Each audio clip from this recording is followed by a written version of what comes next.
په کیل عبدالله توت اډه کې د تیر یوې ساعته څخه د دوو ګروپو تر مابینځ ډېره غټه جګړه روانه ده چې د انتظامیې لخوا تر اوسه په هغه کې یو کردار نه دی ادا سوی.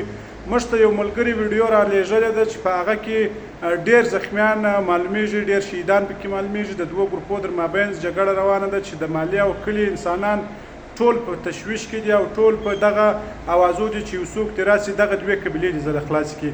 په کیل عبدالله توت اډه کې دغه جګړه د تېرې یوې ساعته څخه روانه ده. تر اوسه پورې د دغه دوو قبیلو در مابینځ هېڅوک نه دي ورغلي.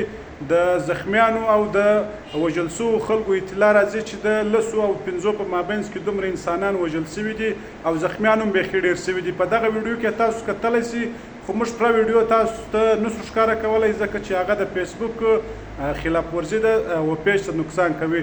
نو دغه ویډیو پیغام پر مخ باندې نشر کړي چې در انتظامیه او د علاقې در مشرانو پورې ورسیږي، دغه د کیل عبدالله د دې دوو ګروپو د جګړې په مابینځ کې برخه واخلي او دغه مسلمانان د بدو څخه سره بچاو کړي.